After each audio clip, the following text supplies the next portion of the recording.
নমস্কার, আপনারা দেখছেন smart kitchen by Krishna Das Adhikari. আমি বানাচ্ছি আজকে কাঁচা কলা আর আলু দিয়ে দারুণ একটা রেসিপি, একদম নতুন রেসিপি, আমার নিজের বানানো সব। আর যতগুলো বানাচ্ছি এখন সব আমি নিজেই দিমাগ খাটিয়ে নিজে ট্রাই করে তারপরে আমি দিচ্ছি। তো আজকে দেখতে থাকুন আমার কেমন রেসিপি। কলা নিয়েছি 3টে আর একটা আলু, মেজরিটি আলু। তো দেখবেন একটা আলু আর 3টে কলা দিয়ে বানাচ্ছি। মশলাটা অতটাই নিয়েছি, এখানে 4টে আছে কিন্তু 4টে না 3টে। আমি এই চামচে 3 চামচ পোস্ত নিয়েছি, এমনি ভর্তি করে 3 চামচ পোস্ত, 1 চামচ হলুদ সর্ষে আর 2টো কাঁচা লঙ্কা। আমি এটা বেটে নিচ্ছি। আমি কলাটা সেদ্ধ করে এইভাবে ছাড়িয়ে নিলাম। আমি একটা আলুকেও সেদ্ধ করে 2 খাদি করেছি, তারপরে সেদ্ধ করেছি। এটাকেও কেটে নিচ্ছি ছোট ছোট করে। আমি আলু আর কলা একসঙ্গে সেদ্ধ করে কেটে নিয়েছি। কাঁচা লঙ্কা, পোস্ত আর সর্ষে বাটা হয়ে গেছে। তো গ্যাসটা প্রথমেই আমি অন করে দিয়েছি। এখন আমি দিচ্ছি সর্ষের তেল।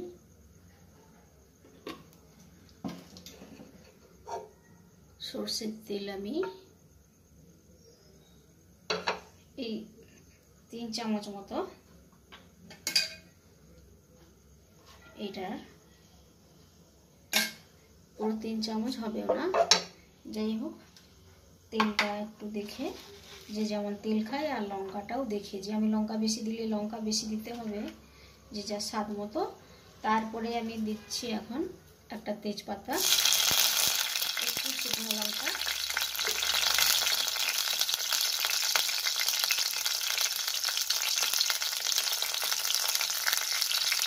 একটা কাঁচা লঙ্কা,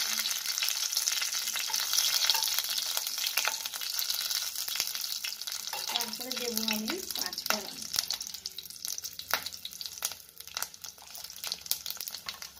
ফোড়নটা ভালো করে ফুটে গেলে,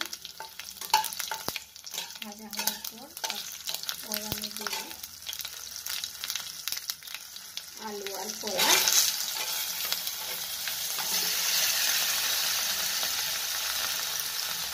আমি পুরো সেদ্ধ করা দেখালাম না, কারণ সবটা দেখাতে যেতে অনেক বড় ভিডিও হয়ে যাবে। তার জন্য আলুটাকে একটু নাড়াচাড়া করে কেমন করে আমি আলু দিলাম। যার আলু পছন্দ নেই আলু না দিতে পারেন, কারণ এটা যেটা পছন্দের উপরে, শুধু কলাতেই হবে। আর এটা বাঙালি আমি, আর যারা বাঙালি একটু তো আলু পছন্দ হবে, তাই জন্য আমি আলুটা ব্যবহার করেছি। যারা আলু খাওয়া নিষেধ, শুধু কলা দিয়েও বানিয়ে খেতে পারে। এটা নাড়াচাড়া করে এরপর আমি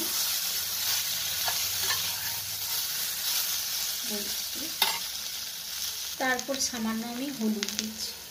যদি বলে পোস্ত বানালে হলুদটা আমি সামান্য দিলাম। পোস্তটা আমি একটু আলাদা রকম বানাচ্ছি, আলাদা টাইপের একদম, আর খেয়েও দেখবেন ভালো লাগবে। মশলা সব কিছু পুরো বলিনি, পুরোটা ভিডিও দেখলে তবে বুঝতে পারবেন কী কী মশলা দিচ্ছি। এখন আমি দিচ্ছি পোস্তটা।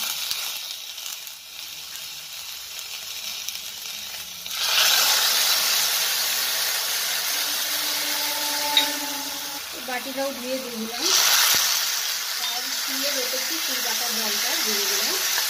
আর এটা দেখতে পাচ্ছি খুব বেশি নেই, নাড়াচাড়া করে দিচ্ছি একটু।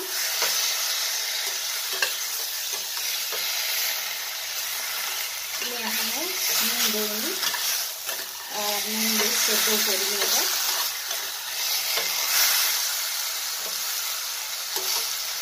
এখন আমি একটু নুন দিয়ে দিই, স্বাদ মতো নুন।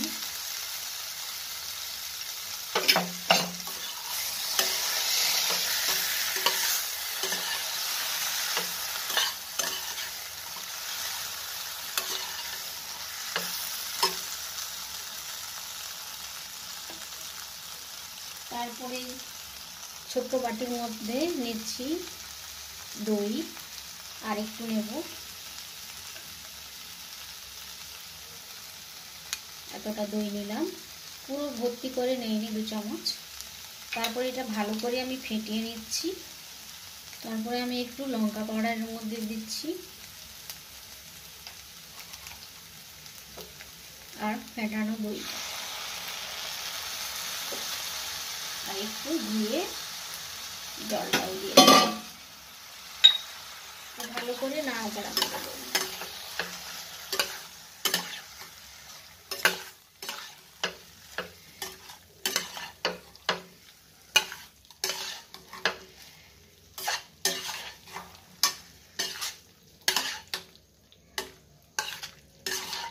আমি যা কিছু দেখাচ্ছি একদম পুরো এখানে আমি স্কিপ করিনি।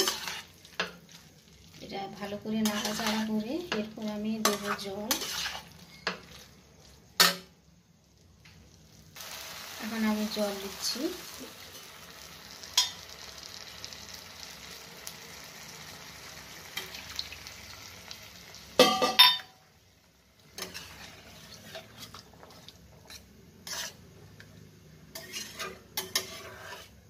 যদি মাখা মাখা খেতে চান তো জলটা দেখে দিয়ে দেবে।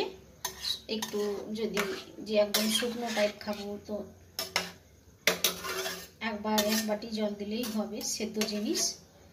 তো আমি 2 বাটি জল দিয়েছি, বাটিটাও খুব বড় নয়, এই বাটি 2 বাটি জল দিয়েছি। একটু ফুটে গেলেই তারপরে আমি বলছি কি দিতে হবে। সামান্য একটু চিনির পাউডার দিলাম আর এটাকে নাড়াচাড়া করে দিলাম। আর আমার হিন্দি বাংলা দুটো ভাষায় আছে, আমিও নিয়ম কানুন জানি না তো ভিডিও বানিয়েছি। তো আমি থাকি তো পুনাতে, তো পুনার লোকেরা বেশি চেনা পরিচয়, তাই জন্য হিন্দিতেই আমাকে বললো যখন পরে যে আমরা বাংলা বুঝি না। তো এই কথাটা আমি বারবার বলতে থাকি, হিন্দি বাংলা দুটোই করেছি এই জন্য। আর এর মধ্যে দিচ্ছি একটু গরম মশলা। আমি দিচ্ছি এই মশলাটা, গরম মশলা, আর যার বাড়িতে বানানো থাকলে তো বাড়িতে বানানো দিতে পারে। আর এরপর দেব আমি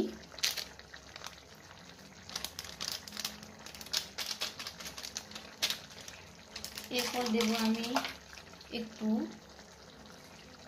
ধনে পাতা। এখন কিন্তু হয়ে গেছে রান্নাটা পুরোপুরি। আর আমি গ্যাসটা অফ করে দিলাম।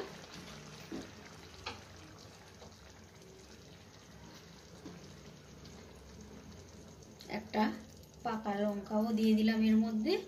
আর এটা দেখতেই পাচ্ছেন খুব পাতলাও না আর একদম গাঢ়াও না, আর খেতে দুর্দান্ত টেস্ট। একবার বানিয়ে দেখুন, এটা আমার নিজের বুদ্ধির রেসিপি, আমি বলছি নিজে ট্রাই করে আমি বানিয়েছি, মানে খেয়ে দিয়ে তারপরে আমি বানিয়ে এটা সবাইকে শেয়ার করলাম। তো দেখে অবশ্যই সাবস্ক্রাইব করুন আমার ভিডিওটা দেখে। আমি যতগুলো দিয়েছি কেউ হয়তো বানিয়ে খাননি, দেখছেন, তাই জন্য সাবস্ক্রাইব অনেকেই করেননি। তো অনেকেই দেখছেন যখন সাবস্ক্রাইব করুন দয়া করে। আমি বলছি আমার যত ভিডিও আছে বেশিরভাগ আমি বলবো প্রথম আমি বানিয়েছি, সেটা তখন বুঝতে পারিনি, হয়তো 1-2 গন্ডগোল হতে পারে, কিন্তু এখন আমি বলছি সবগুলো একদম ঠিকঠাক করে, কারণ আমি ভিডিও বানাতে জানতাম না, আমি মোবাইল সম্বন্ধে কিছু জানতাম না, তাই জন্য।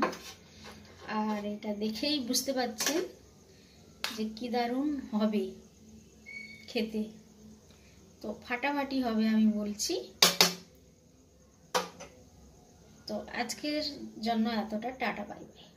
রান্না হয়ে গেছে, আমি এটা এখন সার্ভ করে দেখাচ্ছি যে কেমন হয়েছে।